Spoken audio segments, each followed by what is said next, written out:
Hello everyone, hope you're having a wonderful day.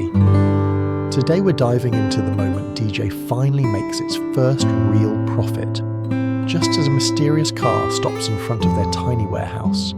Is it a golden chance for their business, or the beginning of a new storm? If you enjoy this story, don't forget to hit subscribe so you won't miss the next episodes. The morning mist still lingers over the three-way junction in the mountain town.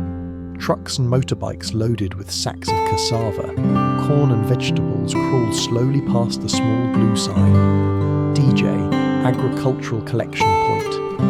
Inside, the old motorbike repair shop has completely changed. The greasy posters are gone, replaced by a hand-painted price board.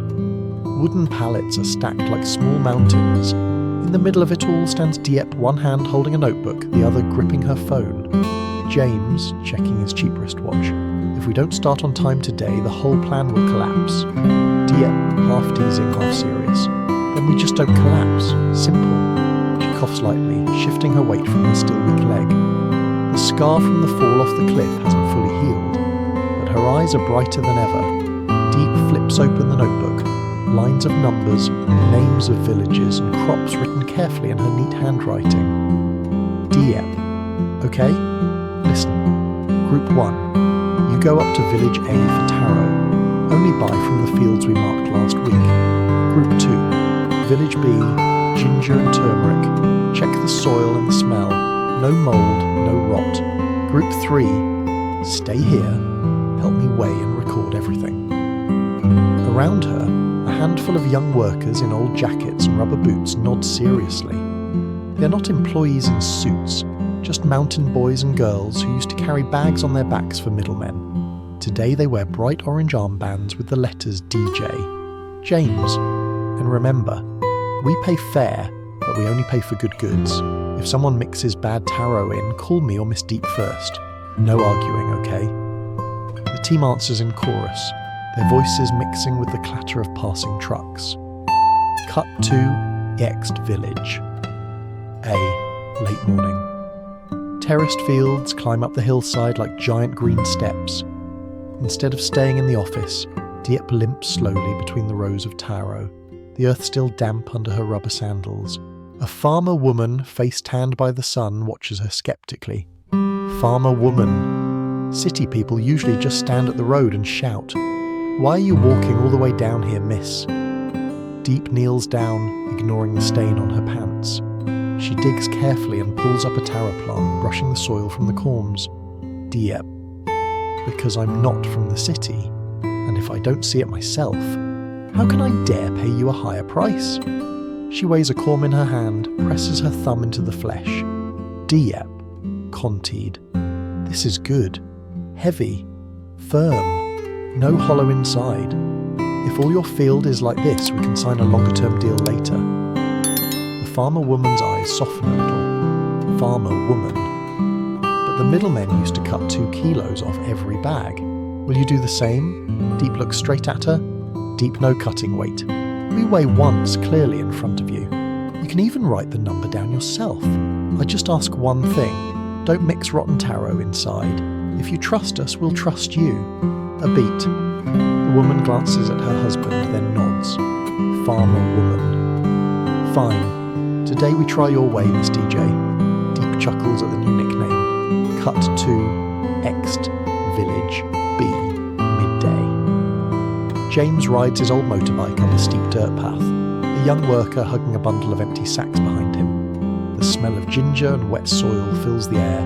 Rows of ginger plants lie half-harvested. An old farmer bends his back, pulling clumps of roots from the ground. James, hopping off the bike. Grandpa, can we take a look?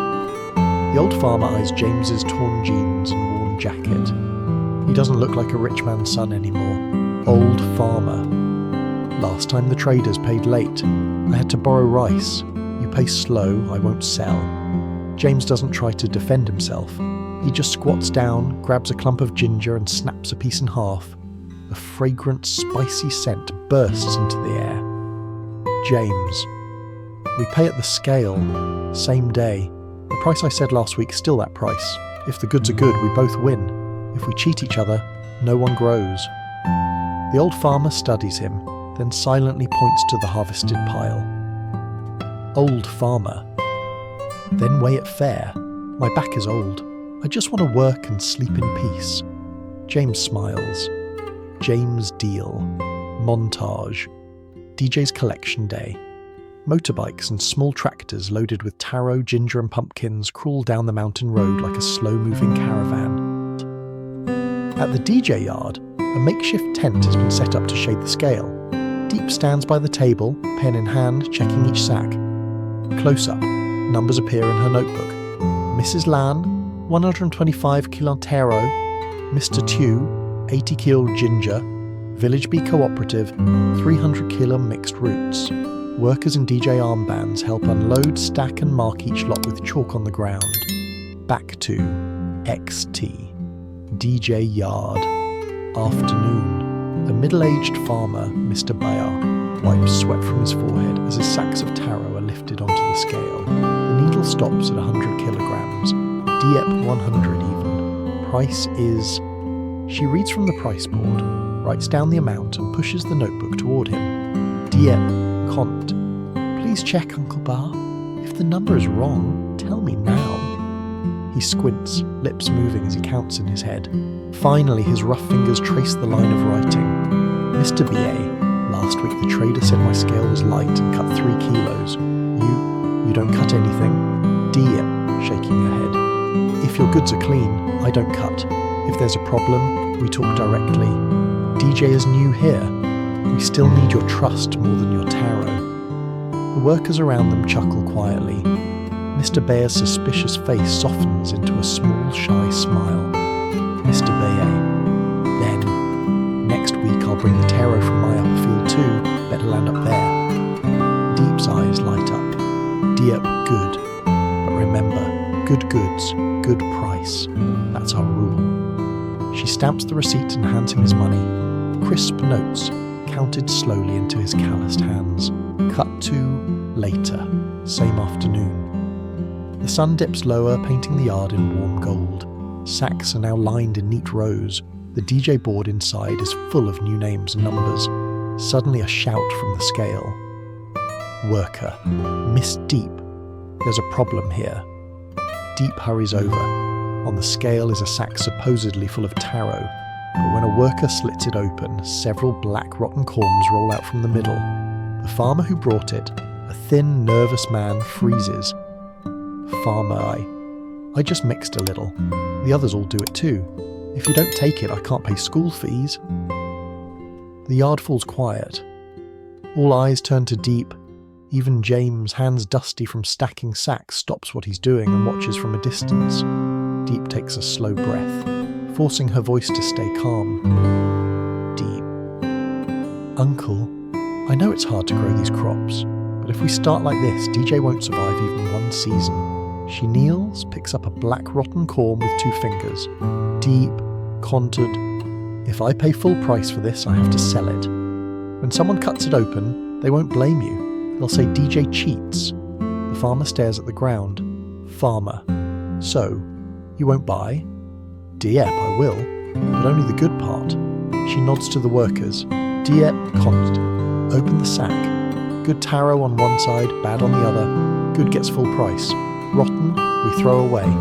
Next time, if you mix them again, we can't work together. Murmurs ripple through the yard.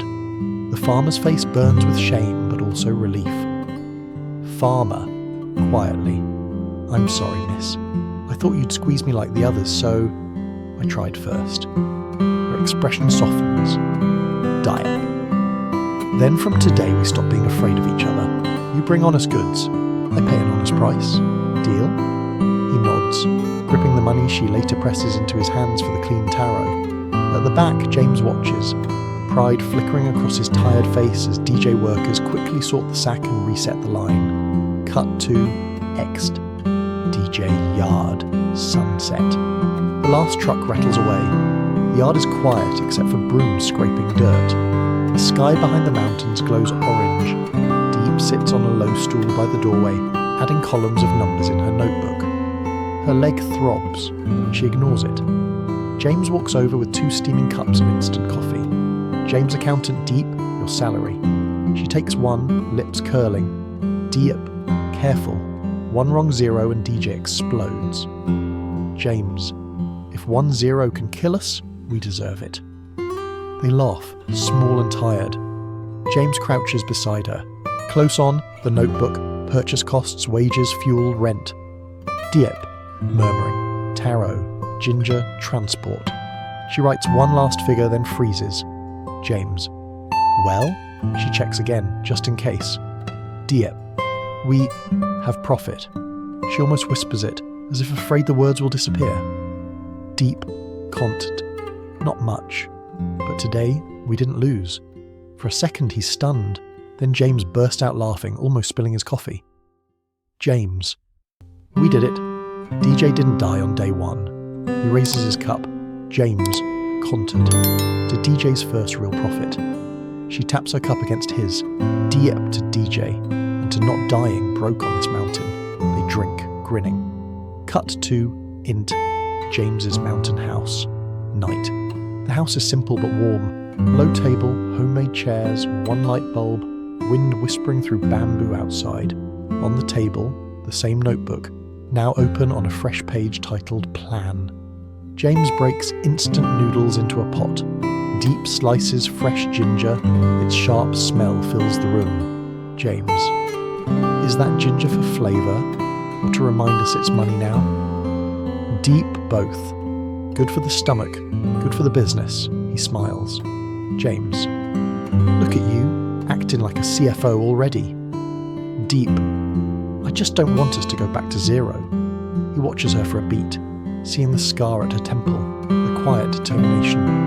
The kettle whistles. James pours hot water over the noodles. James, so, Miss Planner, what's next? Deep pulls the notebook closer. Daub, if tarot and ginger work, we lock in suppliers, not random buying. We help them plant crops, rotate fields. They trust us, we trust them. James and customers. Right now we only sell to 2 or 3 wholesalers. DM. We look for better ones. Restaurants that want clean produce. Maybe one day supermarkets. He lets out a low whistle. James. Supermarkets. You're aiming high. DM. Softly. I used to think having a home was aiming high too. The line lands between them. James looks at the tiny room he built, suddenly seeing it through her eyes. He clears his throat. James. Okay. Tarot today. Supermarket tomorrow. They both reach for the pen at the same time, fingers brush. Time seems to pause. They pull their hands back, flustered. D. You're right. Your handwriting is uglier. Easier to read from far away. James. That's a very creative compliment. They laugh. The awkwardness melts into an easy warmth. Montage, night planning. A rough sketch of the supply chain in the notebook. Villages, DJ, town, restaurants, maybe supermarket, with a tiny question mark. James nodding off, head dropping toward the table, jerking awake when Deep pokes him with the pen. Deep yawning but still adding notes. Fair weight, no rotten goods. Pay, same day. Back to Int House, later. The noodles are ready. James adds ginger slices and hands her a chipped bowl. James' official celebration dinner of DJ starring ginger noodles. Dare. If we ever become big, remember this bowl. James. If we become big, I'll put noodles on the company logo. She laughs. His cheap phone buzzes against the notebook. The screen flashes. Mum. James and Deep exchange a look. He answers. James. Mum. It's late. Int. James's parents' house. Intercut. His mother's voice is low, nervous. Mother James, listen. Your father had guests today. A buyer from the city. They asked about taro and ginger from our area. Clean produce, stable supply. James. And? Mother. They mentioned another name. DJ. They said DJ has already started collecting in the mountains and they want to see it. I think they're from a supermarket chain or something like that. Mother contered. If they go up there and your father finds out DJ is your company, I don't know what he'll do. Be careful, okay? Take care of yourself, and of Deep and Little Nee. A male voice calls her in the background. The line cuts, Deep, quietly. If a big buyer really comes, it could change everything, James nods slowly. James, or it could drag my father straight to our front door. A deep engine sound rolls faintly through the night. Not a motorbike, a car. They both turn toward the tiny window. Cut to Xed road near DJ Yard. Same night, headlights slice through the dark. A dark-coloured car creeps to a stop in front of the DJ sign. The engine idles. From inside, someone studies the humble yard. The hand-painted board. The stacks of sacks silvered by moonlight. We don't see the face. Only a hand on the steering wheel, a ring catching the dashboard glow. Back to Int House. James and Deep stand by the window staring toward the road. Deep hugs the notebook to her chest. Deep, VO. On the night DJ earned its first profit, fate showed up again at our door. This time, we had no idea whether it was a blessing or the next storm. Fade out. Trong tập phim này Diệp sống tạm trong căn tròi rốt nát, nhớ con gái nhì ra giết nhưng vẫn chấp nhận để cô Huyên nuôi thêm vài ngày, vì ở chỗ con bừa bộn và Dềm vừa mất việc. Sau khi khép lại, Diệp mời Dềm về ăn cơm tối giản dị cùng nồi cơm thề nhưng đây trần tinh. Ở một thế giới hoàn toàn khác, Dềm đối với người cha chuyên quyền lực trong tập đoàn gia đình. Ông nghi ngờ Diệp lợi dụng tiền bạc bắt Dềm chứng minh tình cảm bằng cách tự lập, không dùng một đồng cắt nào của gia đình. Nếu thất bại phải chia tay, Dềm chấp nhận thử thách. Từ đi đăng ký công ty DG cuối ngày, anh trở lại căn tròi nhỏ, thông báo tin vui cùng Diệp ăn bữa cơm nghe mà ấm áp, mở ra hành trình trùng đây trùng gai.